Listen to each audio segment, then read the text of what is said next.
여러분 반갑습니다. 목요일 아침 데살로니가후서 2장 1절부터 12절의 말씀과 함께 은혜 나누기 원합니다. 1절부터 12절까지 말씀 같이 한번 천천히 공독하십시다.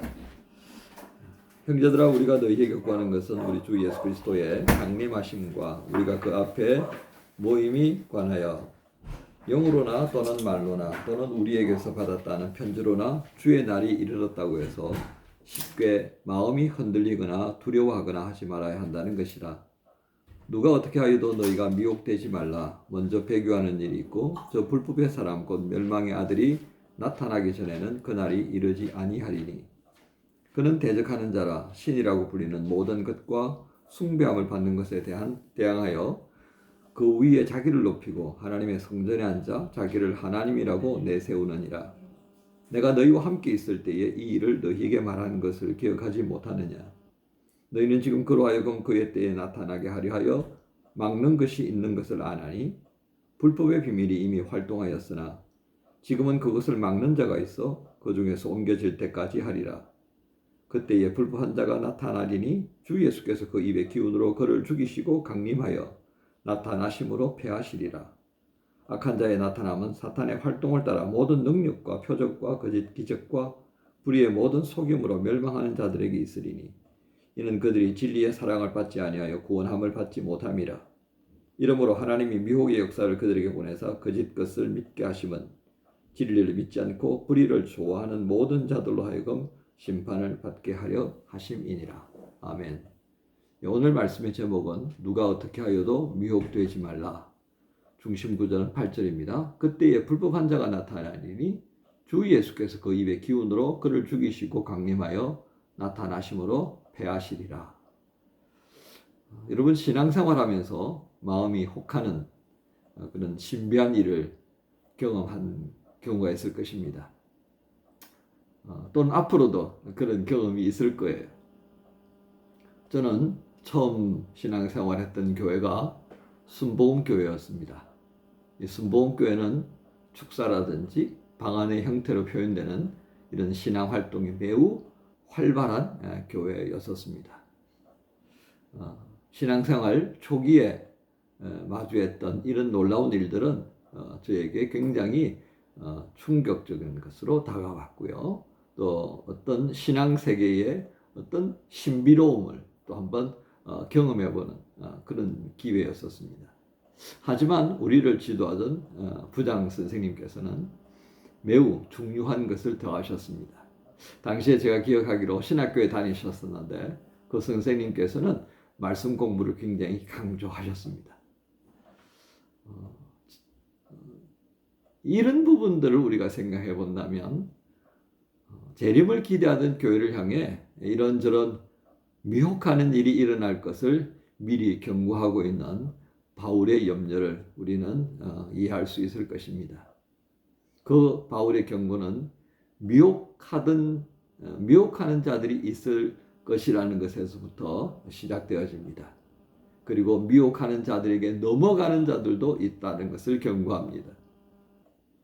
분명한 것은 오늘 바울의 전관에는 그 미혹하는 자들은 겉으로 볼 때는 굉장히 강력한 힘을 가지고 있는 것처럼 보이지만 그러나 주님에 의해 죽게 되어질 것을, 곧 망하게 되어질 것을 증거합니다.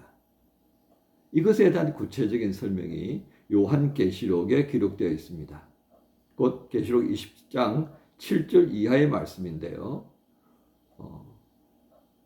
하나님의 손에 의해서 일시적으로 놓여졌던 사단은 활개치면서 그의 부하들을 통하여서 모든 나라, 모든 민족들을 미혹하게 하는 것을 보게 됩니다. 하지만 그는 결코 그리스도를 넘어서지 못합니다.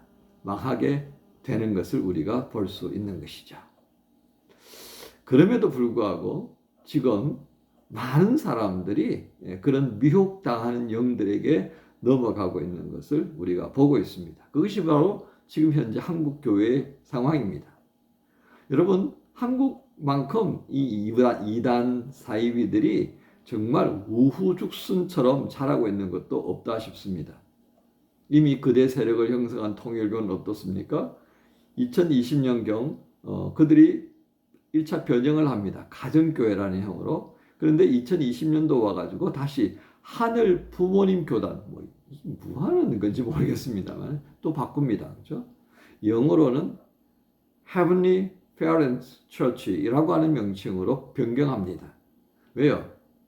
이게 너무 폭로가 되어졌잖아요. 그들의 문제점이 뭔지 자꾸 드러나니까 그걸 또 이름을 바꿔서 또 포장하는 거예요. 또 포장하고. 시간이 지나서 이제는 어떻습니까? 기존 교회처럼 인식하게 만듭니다. 제가 어저께는 구례에서 하루를 보내었는데요. 구례 시내에 가정교회가 있더라고요.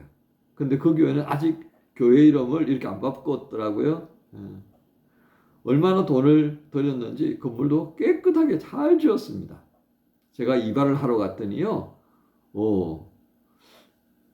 가정교회에서 오셨냐고 그러더라고요. 그래서 아니라고. 저는 깜짝 놀랐습니다.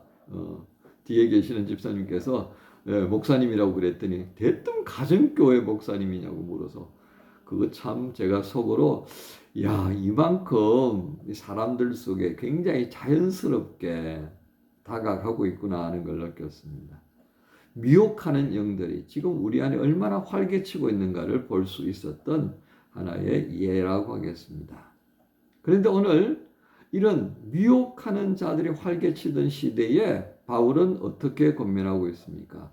데살로니가 교회는 바울을 통하여서 복음에 더 집중하라고 하는 것을 우리에게 분명히 들려주고 있습니다. 그래서 2절에 보십시오. 영어로나 또는 말로나 또는 우리에게서 받았다는 편지로나 주의 날이 이르렀다고 해서 쉽게 마음이 흔들리거나 두려워하거나 하지 말아야 한다는 것이다. 그러니까 바울의 계속해서 이 데살로니가 전서와 후서를 통해서 고민하는 것은 무엇입니까? 이 말씀에 더욱 집중하면서 흔들려서는 안 된다라고 하는 것을 강조한다 하겠습니다. 오늘 12절에 한번 더 볼까요? 진리를 믿지 않고 불의를 좋아하는 모든 자들로 하여금 심판을 받게 하려 하십니다. 말씀이 그만큼 중요하다는 겁니다. 말씀의 진리를 떠나서 자꾸 귀가 쏠리는 대로 가면요. 이게 넘어질 수밖에 없다라고 하는 것을 우리에게 다시 한번 확인시켜 주는 겁니다. 그만큼 말씀 훈련이 대단히 중요하다 하겠습니다. 지난 주일에 다녀왔던 김양재 목사님의 교회가 있었습니다. 우리들 교회였는데요. 김양재 목사님 경우 설교를 함에 있어서 성경 전체를 강조하고 있는 것을 볼 수 있었습니다. 그래서 그 교회는 이 셀 모임을 통하여서 말씀 묵상 나눔을 대단히 강조합니다. 그래서 또 우리는 작년 11월부터 리더들을 중심으로 말씀 묵상과 나눔을 강조하고 있습니다. 하지만 아직도 다른 이들과 나눈다거나 다른 사람들이 나의 묵상에 어떤 듣는 기회 이런 것을 굉장히 좀 부담스러워하는 것 같다 싶습니다. 여러분, 우리의 신앙을 누군가와 나누고 그것을 통하여서 서로가 믿음의 어떤 격려가 되고 또 용기가 되고 그런 감동을 주고 받을 수 있는 것은요, 어떤 효과가 있다고 보십니까? 우리가 함께 자라가는 효과가 있습니다. 근데 만약 우리가 내가 어떤 믿음을 표현하고 내게 주셨던 말씀의 감동을 함께 나누는 것에 대해서 쭈뼛쭈뼛 하는 그 틈새에요, 무엇이 들어오는 줄 아십니까? 이단과 사이비가 들어올 수 있는 온상이 만들어진다는 것을 우리가 볼 수 있어야 됩니다. 이런 감사와 함께 나누는 신앙 고백적인 어떤 믿음의 표현들, 이것을 내가 구체적으로 삶으로 옮기기 위해서 고민하는 거 당연히 필요하죠. 갈등하는 거 필요합니다. 고백을 했는데 삶으로 이어져 가지 못하는 거, 그거 우리 너무 심각하게 생각하죠. 그죠? 근데 그게 우리 한계입니다. 그걸 심각하게 생각할 것이 아니라 오히려 그것이 나의 고백적인 기도가 되어야 하는 것이라 볼 수 있어야겠습니다. 그래서 우리 이렇게 표현할 수 있죠. 그래서 나는 주님이 필요합니다. 이런 과정을 통해서 우리는 건강한 신앙인으로 살아가는 겁니다. 나만요? 아닙니다. 함께 말씀 묵상의 교제를 나누고 그것을 통해서 또 한 번 지지와 격려를 받으면서 그렇게 함께 살아가게 되는 거죠. 그 과정을 통해서요, 우리의 신앙이 객관화되어집니다. 이 객관화되지 못한 신앙 때문에 이단과 사이비가 뿌리 내리고 있다는 것을 우리는 볼 수 있어야 되겠습니다. 그래서 우리는 공동체 안에서 고백이 필요한 거예요. 개인적인 고백이 아니라요. 공동체 안에서 함께 받아들여질 수 있는 고백, 증거, 신앙의 실천적인 모습들이 필요한 겁니다. 이게 객관화가 안 되면요, 이제 독선으로 흐르고 이상한 형태가 되어져서 그것이 뿌리가 내리게 되면 사이비가 되고 이단이 되는 겁니다. 여러분, 모든 사회에는요, 항상 강성 집단들이 있습니다. 그 강성 집단의 마음을 재촉하는 것이 미혹하게 하는 영이라는 것을 우리는 지난 시간에 배웠습니다. 여러분, 숨기고 싶고 드러내고 싶지 않은 신앙은 결국 빛으로 나아가는 자리가 아니라 결국 자꾸만 어둠 속으로 뒷걸음질 치고 만다는 것을 우리가 보아야 하겠습니다. 복음에 집중하고 복음을 삶으로 옮기며 겪는 시행착오를 공동체 안에서 해소해야 합니다. 이것이 부끄럽고 두려워하는 것 때문에 골방으로 들어가게 되면요. 그래서 골방에서 내가 주님과 기도하면서 풀어야지 이렇게 하다 보면요. 또 이상한 소리를 듣게 될 경우가 많습니다. 함께 풀어가야 합니다. 멘토가 필요하고요. 그 멘토와 함께 건강한 신앙을 배워갈 필요가 있겠습니다. 훈련할 필요가 있다는 것입니다. 여러분, 이처럼 기독교 신앙은 매우 객관적이어야 하고요. 또 매우 경험적일 수 있는 것입니다.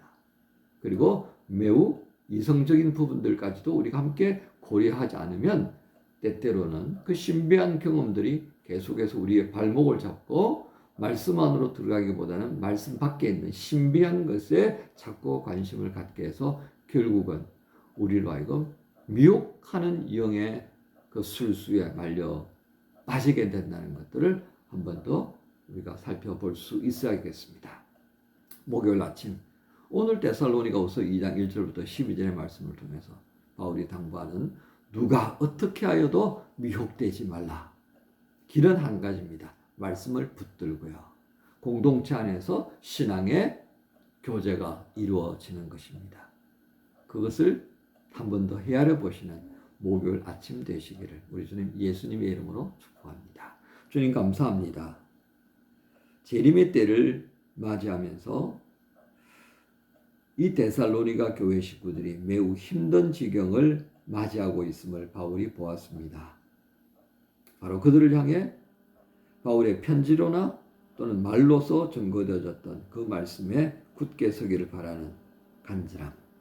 진리를 떠나게 되면 이단과 사이비에 빠질 수밖에 없는 그 미혹의 영들의 교묘한 유혹들을 이겨낼 수 있는 길이 없음을 또 한 번 알게 하십니다. 감사합니다. 특별히 이 시대에 얼마나 많은 이단과 사이비가 우리의 눈과 귀를 또 유혹하는지를 주님이 아시지요.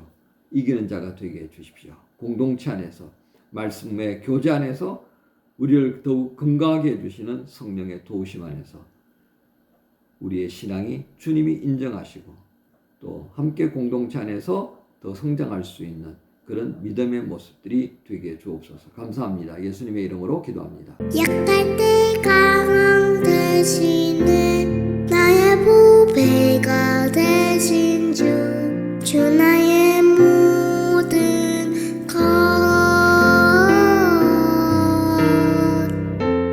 주